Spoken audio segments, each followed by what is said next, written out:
Jadi bakul dimsum dulu. Halo Bunda, Assalamualaikum. Ketemu lagi di konten masakku ya. Kali ini aku mau bikin dimsum.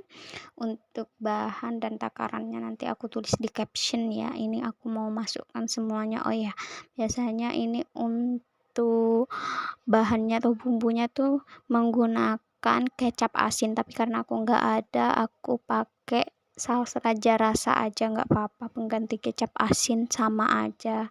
Ini aku chopper dulu bumbunya terlebih dahulu ya, kemudian aku masukkan ayamnya. Ini aku masukkan semua, aku juga masukkan kulitnya. Kalau kalian nggak mau kulitnya tuh nyangkut-nyangkut di pisaunya, kalian bisa rebus dulu kulitnya atau digoreng dulu terlebih dahulu ya kulitnya, tapi ini aku nggak goreng, nggak aku rebus, langsung aku masukkan, kemudian aku chopper ya. Nyopernya jangan terlalu halus, yang penting dia udah tercampur rata aja gitu aja. Kemudian ini selesai dicoper, aku tambahkan tepung tapioka atau tepung kanji. Aku tambahkan sekitar 7 sampai 8 sendok, 7 kayaknya. Sebenarnya aku nambahinnya itu 8 sendok, cuman waktu nambahin untuk kedua kalinya tuh nggak kerikot. Kalian kalau menurut kalian tuh kurang, kalian bisa tambahin juga kalau kalian lebih suka lebih kenyal gitu adonannya. Kemudian ini aku campur udangnya.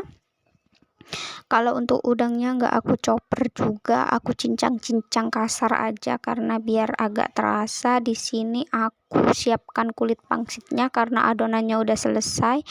Maksudnya aku kulit dimsumnya, karena dia mirip banget ya dengan kulit pangsit. Ini aku pakai kulit dimsum yang siap pakai, aku beli. Ini aku mau bentuk ya, untuk bentuknya sih sesuai selera, cuman sih aku mau bentuk gini aja. Sebenarnya bentuknya ini kurang rapi ya, kurang rapet gitu, tapi nggak apa-apa. Ini juga aku nggak ada yang bantuin, dari pagi masak dan aku tuh pengen banget makan cemilan. Kalau kalian pikir daripada bikin kayak gini ribet ya, sebenarnya kan kalau bikin seperti ini tuh ribet, tapi aku lebih suka bikin karena apa, dari bahan aku tuh udah tahu ya bahan-bahan yang aku pakai.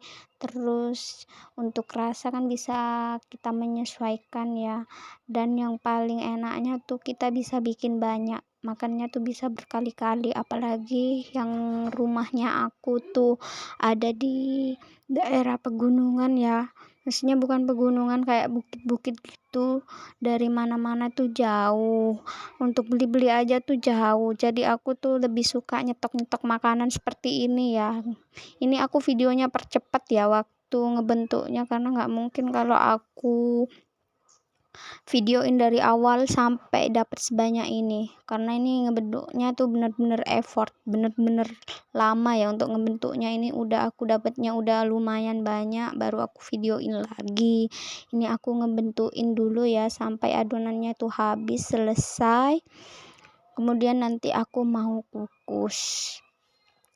Untuk adonan dimsum ini kalian bisa tambahkan labu ya, labu siam. Kalau nggak ada juga nggak apa-apa, ini aku nggak tambahin labu siam, aku hanya pakai wortel ya, toppingnya pakai wortel. Dan untuk topping juga kalian bisa sesuaikan selera mau pakai topping apa aja, karena di kulkas itu adanya wortel. Aku pakai bahan-bahan yang ada di kulkas yang sebelumnya aku udah beli, udah belanja ke pasar. Jadi kalau aku pengen cemilan apapun tuh aku bikin yang ada aja itu di kulkas. Tapi ya kalau aku pengen makan cemilan yang rasa-rasanya aku tuh pengen dari kapan hari tuh, aku pasti beli bahan-bahannya. Karena kembali lagi tuh rumahku tuh jauh jauh dari mana-mana, dari pasar aja tuh jauh, lumayan jauh.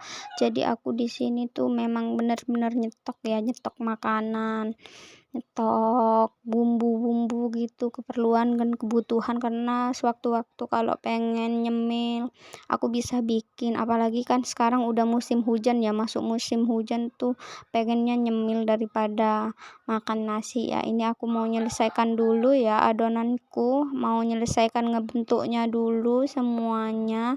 Ini udah aku skip lagi, ini aku udah manasin. Untuk kukusannya ini aku udah panasin sebelumnya waktu aku ngebentuin dimsumnya. Ini aku masukin semuanya adonannya. Kalau dari jauh tuh kelihatannya lucu ya.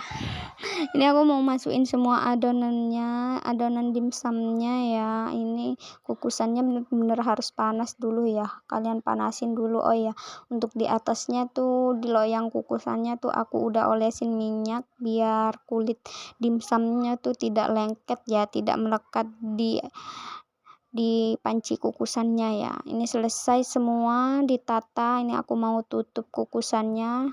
Kita diamkan, kita kukus selama 30 menit, beralih ini aku mau bikin sausnya. Sebenarnya sih aku ada saus yang bisa langsung dimakan, cuman aku nggak terlalu suka, jadi aku mau bikin saus ini ya. Ini aku tambahin aja bumbunya, aku bikinkan bumbu dulu. Ini bawang putih aku tumis, kemudian aku masukkan bawang merah, aku tumis sampai harum, dan ini aku baru masukin sausnya. Dan lagi-lagi ini untuk sausnya aku bikin yang ada aja di rumah stoknya. Ini sausnya aku masukin, dan kalian tahu ternyata ini sausnya udah mau habis, jadi aku buka tutupnya dan aku ini tuang-tuang gini karena nggak bisa aku mau akalin pakai air ya. Ini aku mau masukin cabe uleknya, kemudian diaduk dulu. Kan tadi aku bilang itu mau masukin sausnya pakai air. Ini aku mau seasoning dulu semuanya, pakai lada, garam, gula, sama kaldu ayam ya. Setelah itu aku aduk-aduk, dan ini kemudian tes rasa ya. Setelah dites rasa, karena ini sausnya menurut aku udah pas rasanya, aku mau selesaikan ini sausnya, aku matikan dan aku beralih ke dimsumnya. Ini udah aku kukus selama 30 menit dan jreng, dimsumnya udah mateng, lucu-lucu banget ya. Dan kalian kalau kelihatan itu yang aku ngambilin dimsum tuh ada yang bentuknya nggak beraturan, itu buatan anakku ya. Dari tadi dia ngerecokin tapi mau dikukus katanya hasilnya. Ya udah aku kukus aja. Ini aku udah ambilin, aku mau makan. Terima kasih buat yang udah nonton kontenku. Sampai ketemu di kontenku yang selanjutnya. Bye bye bye. Assalamualaikum.